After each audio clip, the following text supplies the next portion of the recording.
Assalamualaikum warahmatullahi wabarakatuh. Alhamdulillahirabbil alamin. Assalatu wassalamu ala nabiyyina Muhammadin wa ala alihi washabbihi ajmain. Alhamdulillah, puji syukur kehadirat Allah Subhanahu wa taala yang senantiasa memberikan kepada kita nikmat yang luar biasa banyaknya. Dan juga pada kesempatan kali ini kita dapat bertemu kembali dalam rangka menuntut ilmu, menambah ilmu tahsin Al-Quran. Dan insya Allah pada kesempatan yang mulia ini kami akan membahas yaitu jenis-jenis idgham dari sisi makhraj dan sifatnya. Namun sebelum kita melanjutkan, malah kita berdoa terlebih dahulu. Sikap berdoa dimulai. A'udzu billahi minasy syaithanir rajim. Bismillahirrahmanirrahim. Alhamdulillahi rabbil alamin. Ar-Rahmanir Rahim. Maliki yaumiddin. Iyyaka na'budu wa iyyaka nasta'in. Ihdinas siratal mustaqim. Siratal ladzina an'amta 'alaihim ghairil maghdubi 'alaihim waladdallin. Amin. Rabbishrah li sadri wa yassir li amri wahlul 'uqdatam min lisani yafqahu qawli. Rabbi zidni ilma warzuqni fahma. Amin.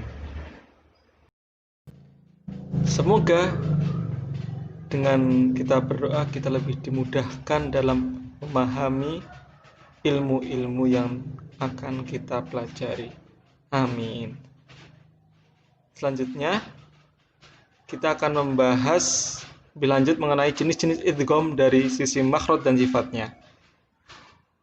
Jenis-jenis idgham dari sisi makhraj dan sifatnya ada tiga jenis. Yang pertama adalah idgham mutamatsilain, yang kedua idgham mutajanisain, yang ketiga adalah idgham mutaqaribain. Dan untuk pada kesempatan kali ini kita akan membahas yang pertama yaitu idgham mutamatsilain. Nah, ini pengertian. Yuk diperhatikan idgham mutamatsilain. Pengertiannya adalah pertemuan dua huruf yang sama makhraj dan sifatnya. Yang pertama sukun dan yang kedua adalah berharokat. Nah, pertemuan dua huruf yang sama makhraj dan sifatnya. Jadi hurufnya itu memang sama. Misalkan huruf mim, maka setelahnya adalah huruf mim. Dan juga yang pertama adalah sukun. Harokat pertama dari huruf yang pertama adalah sukun dan huruf yang kedua berharokat. Jadi begitu. Ya, kita cari tahu cara membacanya seperti apa. Huruf pertama dimasukkan ke dalam huruf kedua, dibaca tanpa gunnah. Tetapi ada pengkhususan untuk huruf mim bertemu dengan mim, yang sama jenisnya mim bertemu dengan mim, dan juga nun bertemu dengan nun, maka dibaca dengan gunnah yang dipanjangkan. Seperti itu ya. Yuk kita cari tahu contohnya seperti apa. Nah, saya sudah menyampaikan beberapa contoh, silakan diperhatikan. Contoh yang pertama, kalla bal la tukrimunal yatim. Kalla bal la tukrimunal yatim. Perhatikan di sini ada lam berharokat sukun bertemu dengan lam berharokat fathah. Jadi sama-sama huruf lam. Yang pertama hurufnya adalah sukun, atau dalam Quran kita Utsmani tidak ada harokatnya. Kemudian dilanjutkan lam yang berharokat. Nah, di sini contohnya adalah fathah. Ini contoh pertama. Kemudian contoh yang kedua. wala tajassasu wala yaghtab ba'dukum ba'da. Kalau kita berhenti ba'da ya. Kita ulangi sekali lagi. Wala tajassasu wala yaghtab ba'dukum ba'da.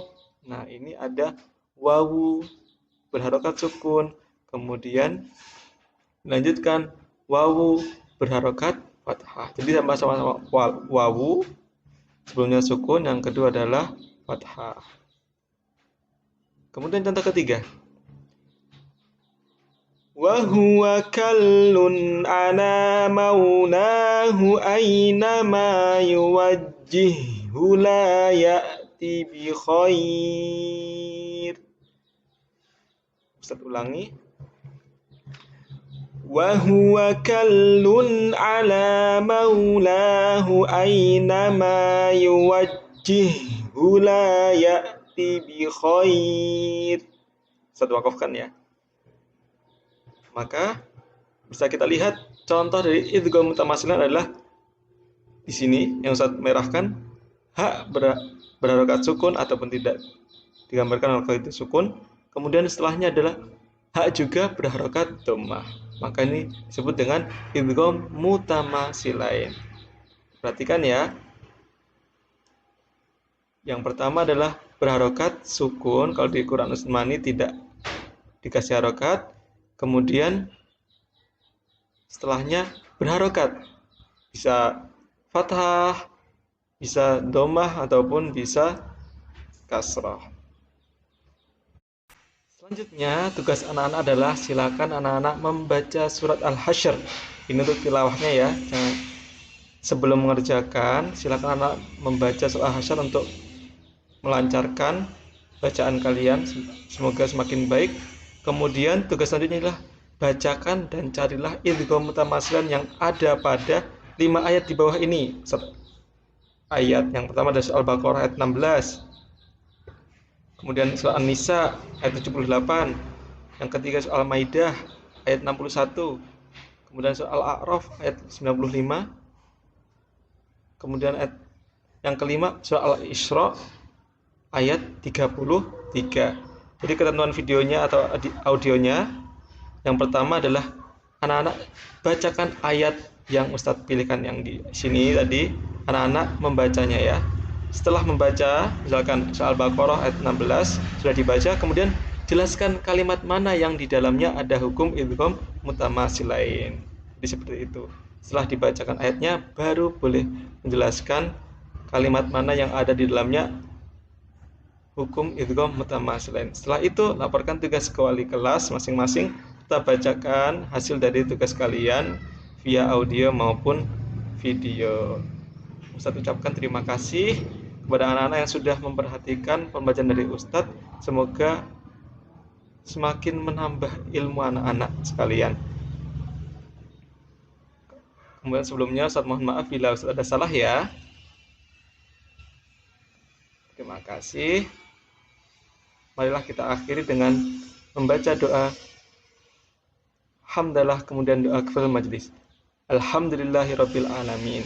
Subhanakallahumma wa bihamdika asyhadu an la ilaha illa anta astaghfiruka wa atubu ilaik.